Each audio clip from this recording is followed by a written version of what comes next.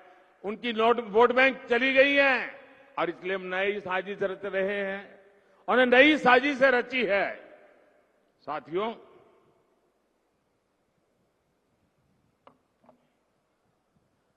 अब सब जानते हैं कि दशकों से कांग्रेस का सबसे बड़ा वोट बैंक माइनॉरिटी का रहा है और उसमें भी मुसलमान। इस वोट बैंक को उन्होंने बहुत पाला पोसा है, बहुत खातिरदारी की। बीते दशकों में क्षेत्रीय दलों ने कांग्रेस के इस वोट बैंक में भी सेंधमारी कर दी। जो प्रादेशिक पक्ष है ना, उन्होंने उसमें से क्योंकि कांग्रेस 10 बोलती थी, वो 20 बोलते थे। कांग्रेस 25 बोलती थी, 50 करो। उनको पता चल गया है कि कांग्रेस को मारने का यही तरीका है। तो जो प्रादेशिक पक्ष पैदा हुए उसमें से बहुत सारे उन्होंने कांग्रेस को जो मोनोपोली थी माइनॉरिटी की, उस पर भी डाका डाल दिया। इसलिए अब कांग्रेस नई नीति रणनीति बना रही है। जब कांग्रेस सत्ता या विपक्ष में, वहां माइनॉरिटी के वोट बैंक को साथ रखने के लिए तुष्टीकरण में और तेजी से आगे बढ़ रही है। कांग्रेस ने अल्पसंख्यकों को अपने साथ रखने के लिए ओबीसी और दलितों के आरक्षण का कोटा मुसलमानों को देना तय किया है।